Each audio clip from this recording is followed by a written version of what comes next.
Hi everyone, मैं हूं खावर और आप देख रहे हैं ऑडियो फाइल। आज मैं दो इंपॉर्टेंट चीज़ों के बारे में बात करने जा रहा हूं, लाइक हमारे स्मार्टफोन जो है वो स्लो क्यों होते जाते हैं विद टाइम, क्या वो स्लो खुद होते हैं या वो कंपनीज के थ्रू स्लो डाउन किए जाते हैं, और दूसरा पॉइंट जो है कि वो हमारे स्मार्टफोन्स में जो एड्स है वो क्यों आते हैं, उन एड्स का क्या सीन है। मतलब अच्छी खासी जगह तो थी एड्स को टीवीज़ पे आने के लिए या किसी और जगह लाइक होर्डिंग्स होती है सड़क पे, तो उन जगहों पे, तो हमारे स्मार्टफोन्स में क्यों। तो आज इसी बारे में बात करते हैं। तो let's begin the intro and start the video. तो why do smartphone slow down with time. तो पहला जो मेन रीजन है इसका वो है सॉफ्टवेयर अपडेट्स। तो जितना जितना आप अपने स्मार्टफोन को अपग्रेड करते जाएंगे उतना उतना आपको विद टाइम परफॉर्मेंस में डिप मिलता जाएगा। बट ऐसा क्यों? सो मान लो आपके पास एक छोटी सी गाड़ी है तो जिसमें एक छोटा सा इंजन है एंड उसके छोटे छोटे टायर्स है, और उसमें जो सीट कैपेसिटी होती है वो भी उसके इंजन के पावर के हिसाब से फिक्स की जाती है। लेकिन जब उसका अपग्रेड आ जाता है तो नया मॉडल आ जाता है तो उसके जो इंजन होता है उसके पावर में भी अपग्रेड किया जाता है। तो मान लो उसमें टायर्स भी बड़े बड़े लगाए जाते हैं और उसकी सीटिंग कैपेसिटी भी उसके इंजन के पावर के हिसाब से नए से फिक्स की जाती है।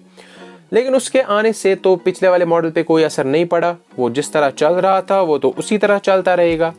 स्मार्टफोन्स में क्या होता है, वो इंजन जो कि हमारा प्रोसेसर हुआ वो तो सेम रहता है, बट जब उसका अपग्रेडेड डिवाइस आ जाता है वहाँ पे एंड्रॉयड वर्जन भी नया दिया जाता है, वहाँ पे फीचर्स भी एक्स्ट्रा दिए जाते हैं, तो वहाँ पे पावर डिमांड भी ज़्यादा रहती है और वहाँ पे प्रोसेसर भी उसी हिसाब से कैपेबल रखा जाता है। बट जब यही मोर पावर डिमांडिंग सॉफ्टवेयर आपके पुराने फ़ोन पे पुश किया जाता है विद टाइम, तो वहाँ पे आप मान लो यही छोटी गाड़ी है जिसके पास छोटा इंजन है और उसके छोटे छोटे टायर्स है, तो उसी में बड़े टायर्स लगाए जाते हैं और उसकी सीटिंग कैपेसिटी इंक्रीज की जाती है। तो उसके बाद क्या होगा वो तो आप खुद भी समझ सकते हैं। सेम चीज़ हमारी एप्लीकेशंस के साथ भी होता है। तो मान लो आप व्हाट्सएप, फेसबुक, ट्विटर यूज़ करते हो, तो अगर व्हाट्सएप की बात की जाए 3-4 साल पहले व्हाट्सएप का साइज़ रहता था 12 to 13 MB, लेकिन इस वक्त अगर देखें तो व्हाट्सएप का साइज़ रहता है 31-32 MB। तो इसका मतलब क्या है, फीचर्स अपग्रेड हुए, पावर डिमांड ज़्यादा हुई, तो जिसके पास 2-3 साल पुराना स्मार्टफोन हुआ तो उसकी परफॉर्मेंस पे तो असर पड़ना ही है।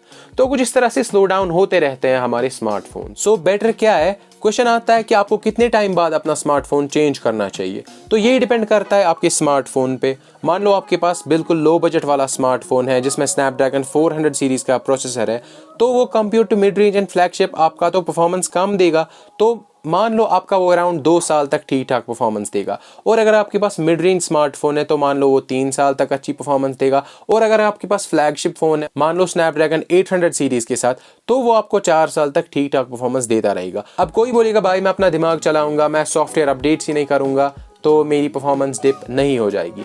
बट ये भी कुछ हद तक ही सही है, क्योंकि आगे आगे क्या होता है, जो स्मार्टफोन ब्रांड्स हैं इनको प्राइवेसी मेंटेन करने के लिए सिक्योरिटी पैचेस प्रोवाइड करते रहना पड़ता है, जो कि आपको सिर्फ सॉफ्टवेयर अपडेट्स के थ्रू ही मिलेंगे।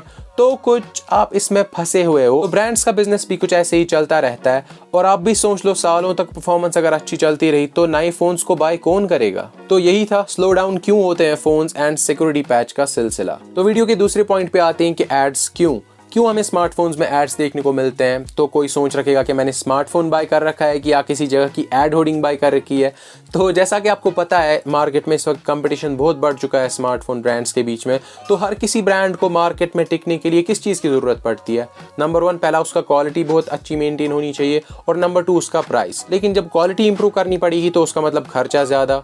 तो खर्चा ज़्यादा जो ब्रांड एक करेगा तो वो कंपनसेट किस तरह से हो जाएगा? एग्जाम्पल लेते हैं, Xiaomi इस वक्त अच्छा काम कर रहा है, Redmi Note 10 सीरीज 12,000 के नीचे AMOLED प्रोवाइड कर रही है, and we all know AMOLED panels का प्राइस हाई रहता है। तो ब्रांड को एट द सेम टाइम क्या करना पड़ रहा है, एक तो अच्छी क्वालिटी मेंटेन करनी पड़ रही है और प्राइस लो रख के कंपेटिटिव भी रहना है, तब जाके आप स्मार्टफोन्स बाय करोगे ना इनके। तो इस टाइम पे प्रॉफिट मार्जिन जो है स्मार्टफोन ब्रांड्स का वो लो रहता है, ज्यादातर मिड रेंज और बजट सीरीज में। इस लो प्रॉफिट स्केल को किसी ना किसी तरह ब्रांड को तो कंपनसेट करना ही है। तो वहां पे ब्रांड को सपोर्ट कौन करता है? यही एड्स है जो वहां पे ब्रांड को सपोर्ट करते हैं, जो आपको अपने स्मार्टफोन्स में मिलते हैं। अगर आप Realme एंड Redmi के स्मार्टफोन्स को कंपेयर करोगे तो Realme के स्मार्टफोन्स में आपको एड्स नहीं मिलते हैं और Redmi के स्मार्टफोन्स में आपको एड्स देखने को मिलते हैं। But at the same time Realme के जो फोन्स होते हैं उनके प्राइसेस कंपैरेटिवली हाई होते हैं।